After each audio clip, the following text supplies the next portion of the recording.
el rompedor de la velocidad de la luz.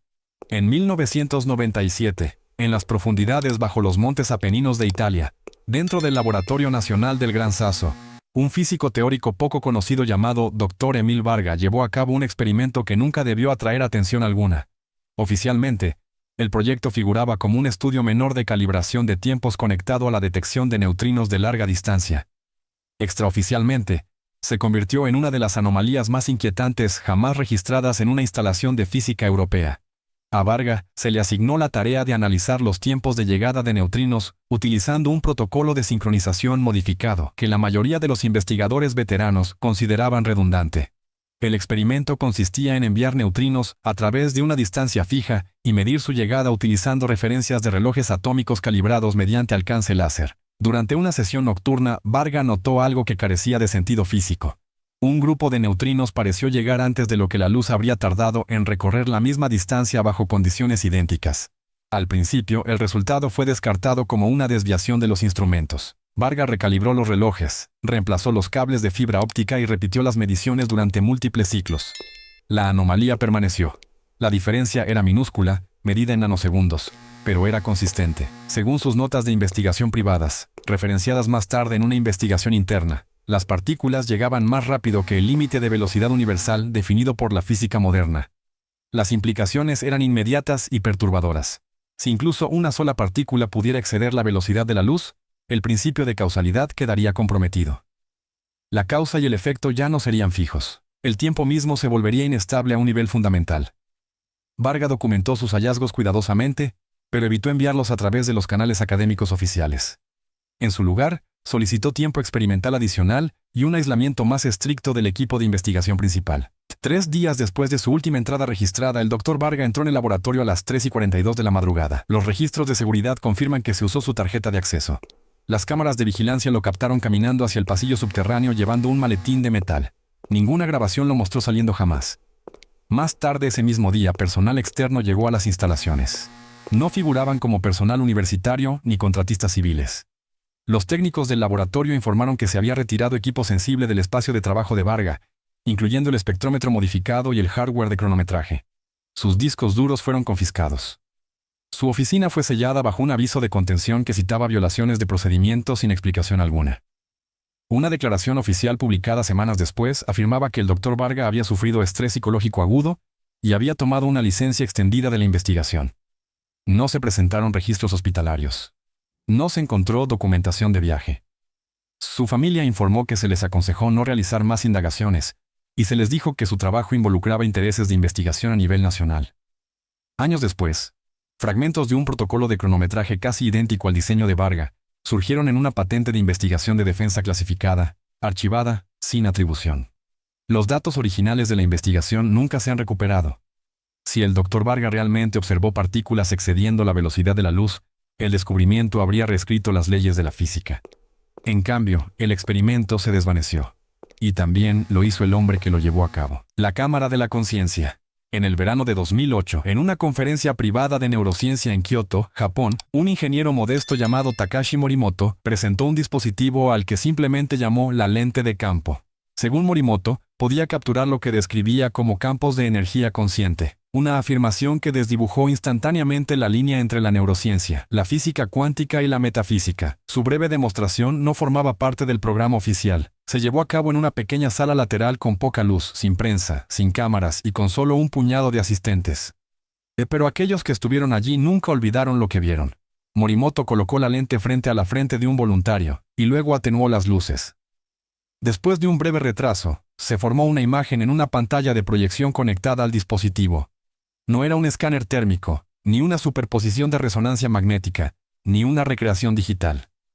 Lo que apareció fue una forma remolineante y translúcida flotando a pulgadas de la piel del sujeto, como una nube hecha de llama incolora.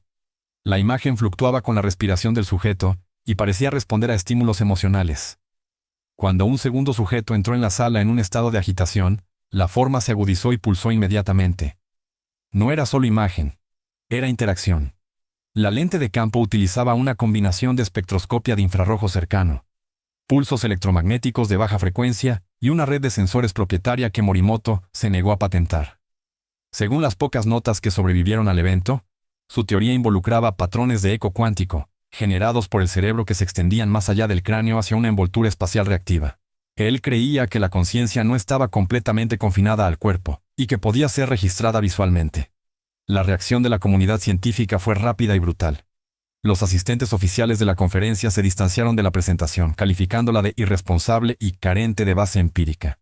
El asistente de investigación de Morimoto fue supuestamente despedido de su puesto universitario en una semana. Un mes después, la pequeña instalación de investigación que Morimoto operaba en las afueras de Osaka cerró permanentemente. Las noticias locales informaron que el edificio fue comprado por un comprador corporativo anónimo y reutilizado para pruebas de seguridad de datos. Todo el equipo en el interior fue retirado durante la noche. Para finales de ese año el propio Morimoto se había desvanecido. Nunca fue declarado oficialmente desaparecido, pero no siguieron nuevas investigaciones, entrevistas ni apariciones públicas. Los intentos de contactarlo solo fueron respondidos por líneas telefónicas desconectadas y direcciones cerradas. Su sitio web personal quedó fuera de línea, el único remanente de su trabajo.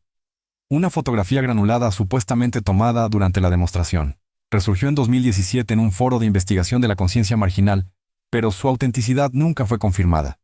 Lo que sucedió esa noche en Kioto sigue siendo un tema de especulación silenciosa entre aquellos que creen que el límite entre la mente y el mundo físico es más delgado de lo que la ciencia admite. Si el dispositivo de Morimoto realmente vislumbró algo fuera del cerebro, un campo de conciencia no local, entonces no solo redefine la psicología, sino que desafía la naturaleza misma de la identidad humana. Y si eso es cierto, entonces la razón de su desaparición puede no ser la incredulidad. Puede ser el miedo, el matemático de la quinta dimensión. En 2003, un prometedor matemático alemán llamado Dr. Ulrich Neuberg presentó un artículo inédito durante una sesión a puerta cerrada en el Centro Internacional de Física Teórica en Trieste, Italia. El documento, titulado Puentes topológicos más allá del espacio 4, proponía un marco para interactuar con una quinta dimensión espacial, no como una abstracción matemática, sino como un dominio manipulable dentro de entornos controlados. Neuberg afirmaba que esta quinta dimensión ya estaba influyendo en ciertos comportamientos cuánticos y, con condiciones precisas, podría ser accedida temporalmente. La audiencia, compuesta por físicos y matemáticos de instituciones de élite, reaccionó con una mezcla de escepticismo e inquietud. A diferencia de la teoría de cuerdas, que trata las dimensiones superiores como compactas y ocultas, el modelo de Neuberg trataba la quinta dimensión como plegada pero perforable.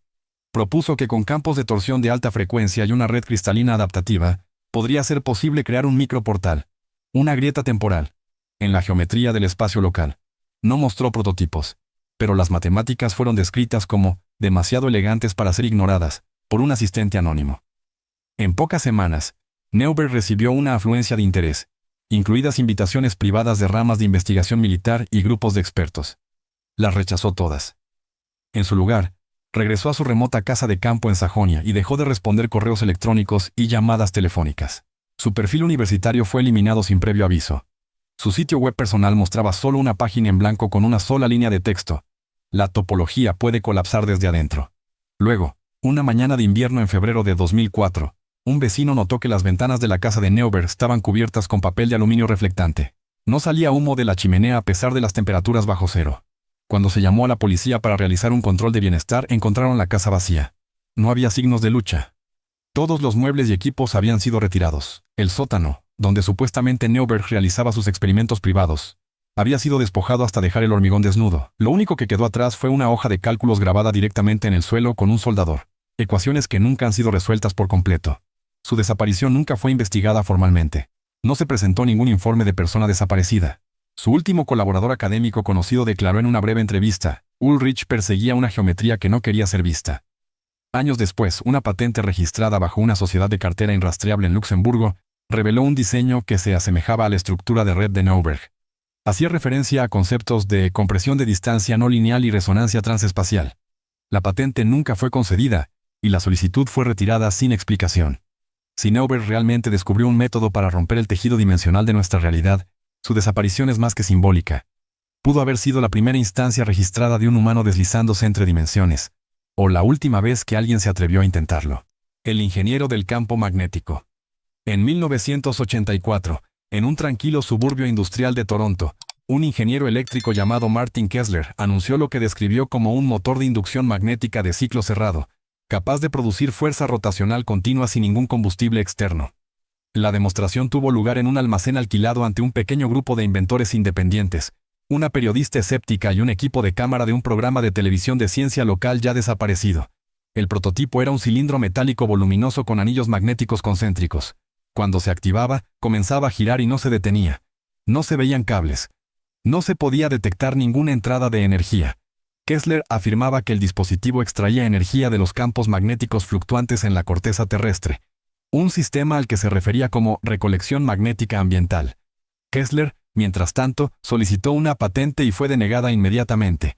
La explicación enumerada fue: las máquinas de movimiento perpetuo no son patentables por estatuto. Pero Kessler insistió en que su diseño no era movimiento perpetuo.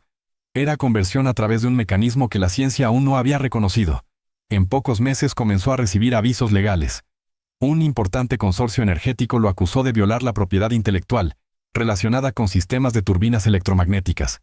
Las demandas se acumularon. Su financiación fue cortada. Las cuentas bancarias fueron congeladas a la espera de una investigación. Kessler dio una declaración pública final durante un foro comunitario, diciendo: no inventé un milagro, revelé un punto ciego. Luego desapareció. Su casa en Scarborough fue encontrada abandonada. Toda la documentación, planos y piezas de la máquina habían desaparecido. Los vecinos informaron de furgonetas sin marcas retirando cajas durante la noche 2 días antes. La policía local se negó a investigar, citando la ausencia de signos de juego sucio. Cuando Delmar intentó hacer un seguimiento, le dijeron que Kessler se había reubicado bajo coacción, y que una mayor indagación no era del interés del orden público. Años más tarde, uno de los asistentes a esa demostración de 1984 apareció con una copia del video, pero antes de que pudiera publicarse, fue marcado y eliminado de todas las plataformas de video importantes. Los intentos de volver a subirlo resultaron en eliminaciones instantáneas por violaciones de derechos de autor atribuidas a titulares de derechos desconocidos. Incluso los archivos fuera de línea fueron supuestamente corrompidos. El metraje no ha resurgido desde entonces. Si la invención de Kessler realmente recolectaba el campo magnético de la Tierra para producir movimiento limpio y limitado, entonces su desaparición representa no solo el silenciamiento de un hombre, sino la supresión de una tecnología que cambiaría el mundo. Y la pregunta que aún resuena no es cómo funcionaba, sino quién decidió que el mundo nunca debería volver a verlo. El sanador celular sónico. En 2011, un biofísico llamado Dr. Alejo Barragán causó revuelo dentro de un círculo médico pequeño, pero curioso en Buenos Aires tras revelar un dispositivo que supuestamente restauraba tejido humano dañado, utilizando nada más que frecuencias de sonido calibradas con precisión. Al principio sonaba a ciencia ficción. Pero los ensayos preliminares, algunos de los cuales fueron documentados en un hospital privado afiliado a la Universidad de La Plata, mostraron una rápida regeneración celular en tejido muscular sometido a microdesgarros y quemaduras localizadas. El mecanismo, tal como lo describió Barragán, se basaba en una focalización acústica de alta resolución que inducía oscilación en las membranas celulares, acelerando la síntesis de proteínas y la reparación mitocondrial. La demostración más impactante involucró a un paciente con quemaduras de 2º grado. En el transcurso de 3 sesiones utilizando el dispositivo sónico, el área de superficie de la herida disminuyó supuestamente en más del 60%, sin cicatrices y sin intervención farmacológica. Los observadores médicos presentes en el ensayo quedaron atónitos. Sin embargo, no siguió ninguna publicación. Ninguna revista revisada por pares aceptó el artículo. Y ninguno de los datos del ensayo apareció en bases de datos públicas. En 2 semanas, la universidad rescindió su colaboración citando preocupaciones sobre la transparencia metodológica. Barragán fue discretamente removido de la facultad de investigación. No mucho después, intentó presentar los hallazgos en un simposio de medicina regenerativa en Ginebra. A su llegada, su equipaje fue incautado para control de seguridad. El espacio de presentación fue cancelado sin explicación. Regresó a Argentina visiblemente conmocionado y se retiró al aislamiento. Colegas que visitaron su laboratorio privado en las afueras de Tigre informaron de un aumento en la seguridad, incluyendo cámaras de vigilancia y cerraduras biométricas, algo inusual para un hombre conocido por su enfoque de puertas abiertas a la ciencia. Luego ocurrió el accidente. En octubre de 2012, los medios locales informaron que el automóvil de Barragán se había precipitado desde un puente al río Paraná. El vehículo fue localizado, pero el cuerpo nunca fue recuperado. Se celebró un funeral a ataúd cerrado, con representantes del gobierno en asistencia discreta.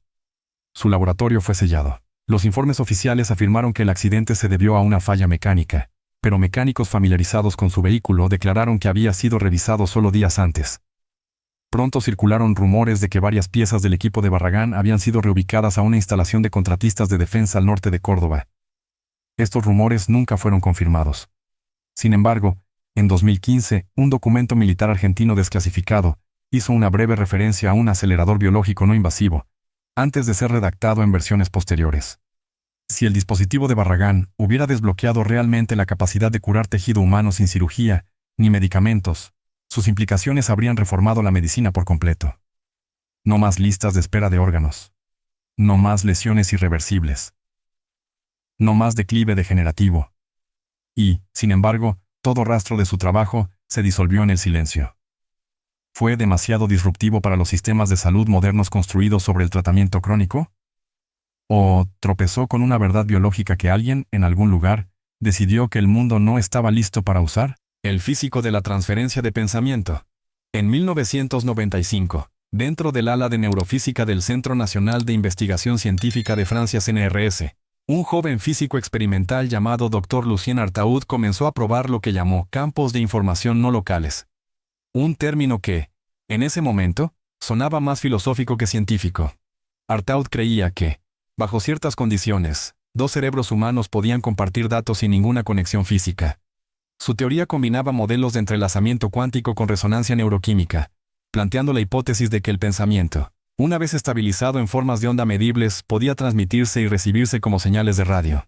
Para probarlo, construyó un sistema de 2 cápsulas de aislamiento equipadas con EEG de espectro completo, emisores de señales de frecuencia ultra baja y blindaje Faraday en capas para bloquear toda interferencia electromagnética conocida. 2 voluntarios fueron colocados dentro. Uno con una forma geométrica simplemente, el otro instruido para describir cualquier imagen que le llegara. Durante docenas de ensayos, el receptor identificó correctamente el objetivo mental del emisor a tasas estadísticamente imposibles de ignorar.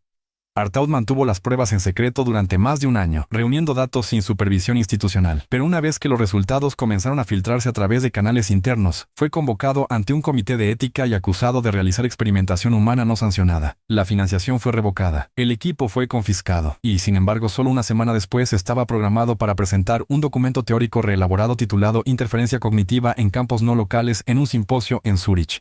Nunca llegó. La noche antes de su vuelo, Artaud supuestamente se encerró dentro de su apartamento de investigación en Toulouse. Según los registros de mantenimiento del edificio, la cerradura nunca fue desactivada. Nadie lo vio salir. Cuando la policía forzó la entrada días después, encontraron el apartamento intacto, comida aún tibia en la mesa y su computadora portátil personal desaparecida. No había signos de lucha ni escape. Solo una anomalía destacaba.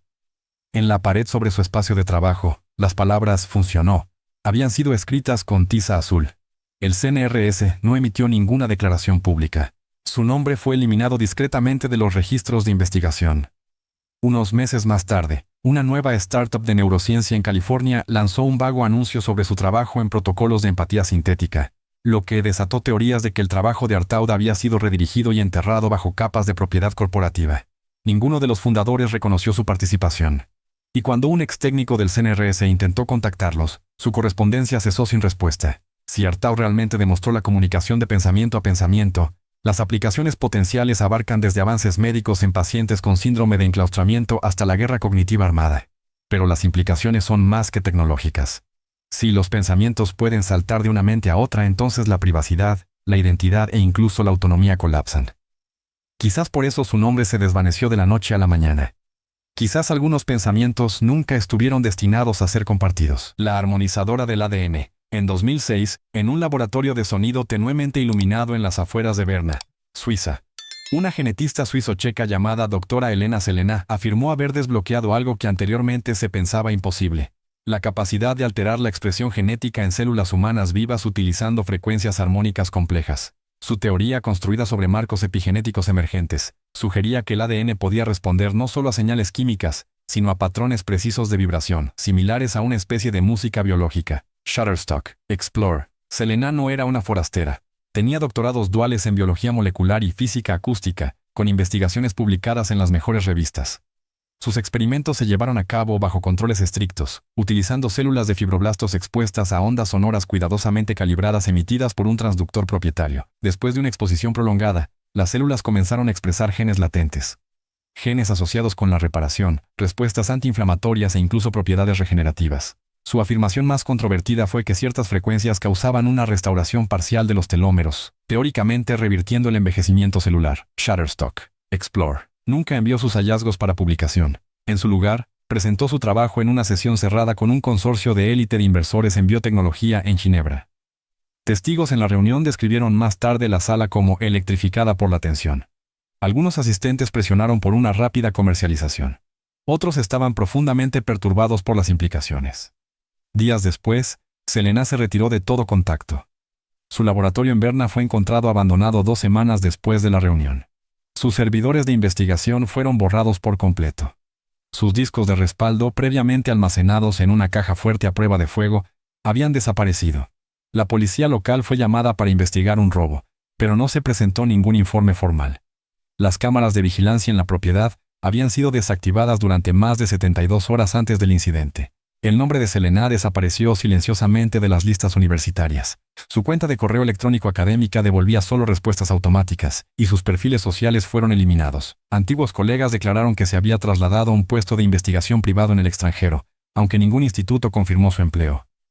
Años después, un libro blanco científico publicado anónimamente en un foro de ciencia profunda describió un conjunto similar de técnicas de modulación genética acústica, utilizando terminología casi idéntica. El archivo estuvo en línea solo durante 8 horas antes de ser eliminado. La especulación sobre lo que le sucedió a Selena sigue dividida. Algunos creen que fue silenciada debido a la naturaleza disruptiva de su descubrimiento. Otros piensan que pudo haber vendido su investigación a un grupo de biotecnología que opera en zonas grises legales. Un grupo más pequeño de teóricos insiste en que ella todavía está trabajando, en algún lugar subterráneo, refinando su método para aplicarlo no solo a la curación, sino a la mejora humana. Si el descubrimiento de Selena fue real, puede haber descubierto la primera clave práctica para reescribir nuestra propia biología utilizando solo sonido. Y si esa clave ahora yace en las manos equivocadas, entonces lo que una vez fue un susurro en un laboratorio podría convertirse en la señal que redefina lo que significa ser humano. El investigador del campo de invisibilidad. En 1992, dentro de un laboratorio de óptica clasificado en el desierto de Mojave, un físico llamado Dr. Raymond Collier afirmó haber logrado algo que solo existía en la teoría de defensa especulativa: hacer que un objeto fuera efectivamente invisible a simple vista. Su método no implicaba metamateriales que doblaran la luz ni camuflaje digital. En cambio, supuestamente creó un campo que interrumpía el procesamiento visual del observador, manipulando diferenciales de fase espacial alrededor de un objeto físico, convenciendo esencialmente al cerebro de que no había nada que ver. El avance supuestamente ocurrió durante una serie de pruebas en una cápsula de contención revestida con malla reflectante polarizada. Cuando se expuso a interferencias de microondas sincronizadas y retroalimentación electromagnética pulsada, los observadores en una sala de visualización controlada describieron la cápsula como brillante, y luego simplemente desaparecida.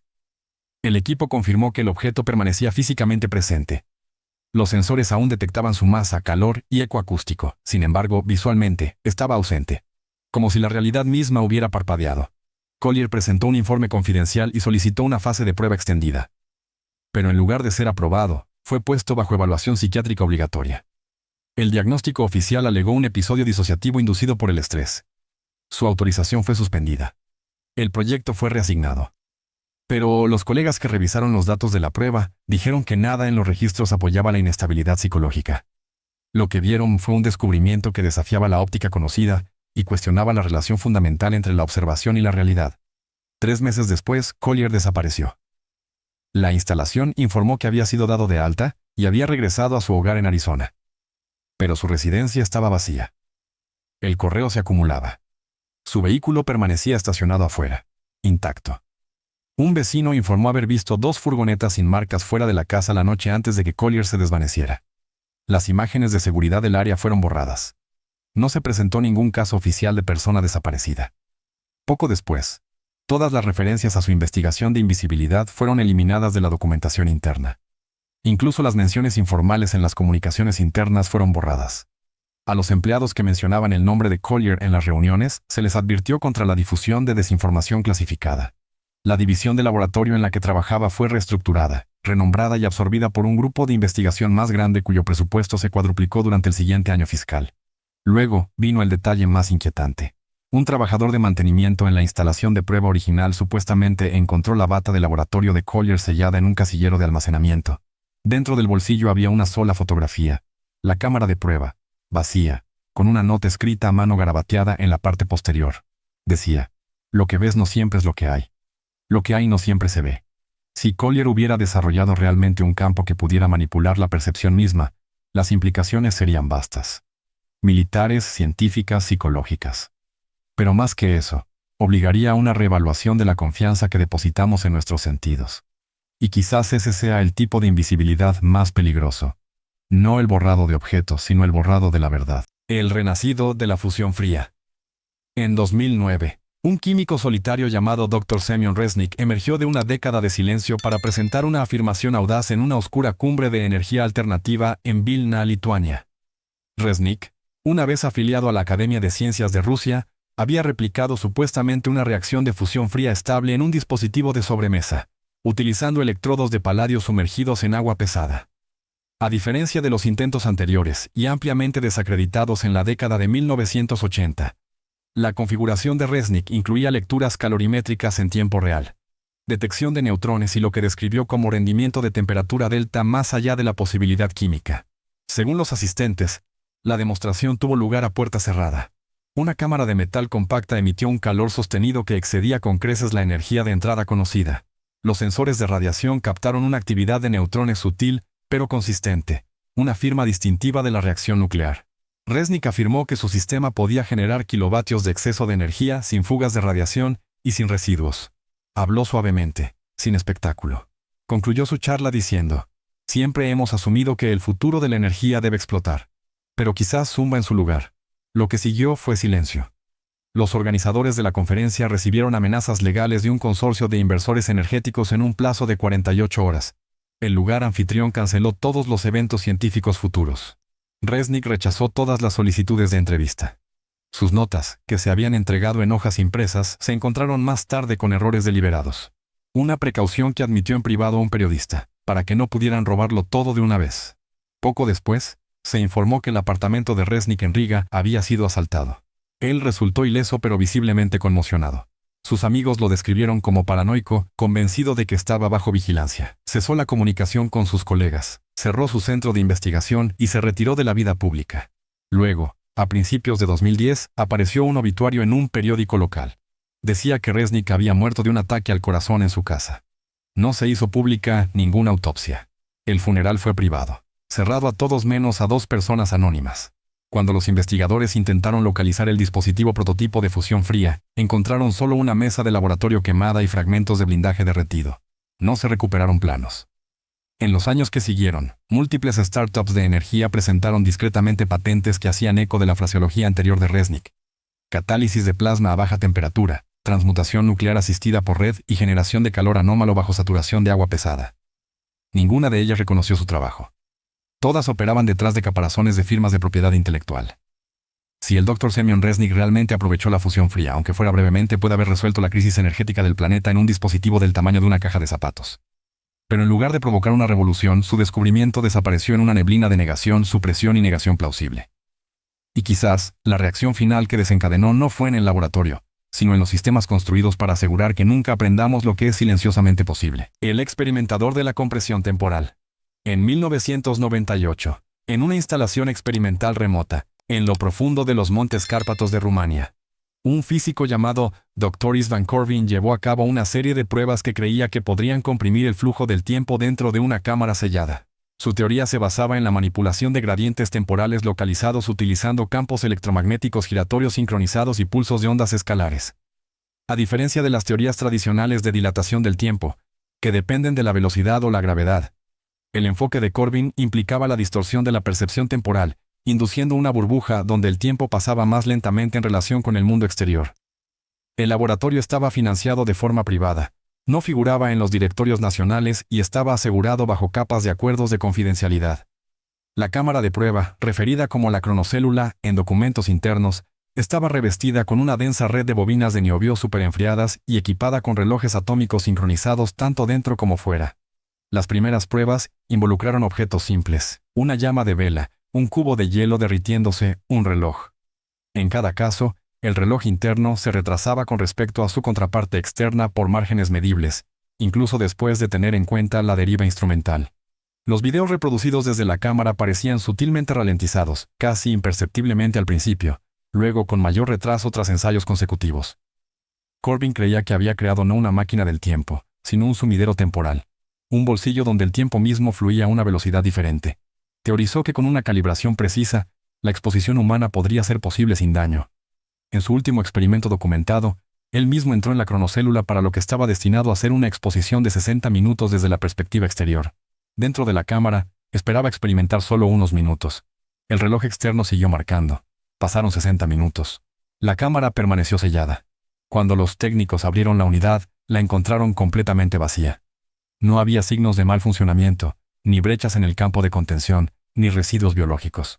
Las imágenes de seguridad confirmaron que Corbin entró en la cámara, pero ninguna lo mostró saliendo. Los registros de datos dentro de la unidad habían sido borrados, y la cámara interna mostraba solo estática. Las autoridades fueron llamadas, y la instalación fue cerrada en cuestión de días. Se requirió que todo el personal firmara nuevos contratos de confidencialidad. El equipo fue desmantelado y enviado a una ubicación no revelada. Cuando la familia de Corbin solicitó información, se les dijo solo que había muerto durante un experimento clasificado y que no se podían recuperar restos. No se ha hecho pública ninguna investigación adicional sobre la compresión temporal en Rumania desde entonces. Si el experimento de Corbin fue un éxito, es posible que solo haya experimentado minutos mientras pasaban décadas afuera.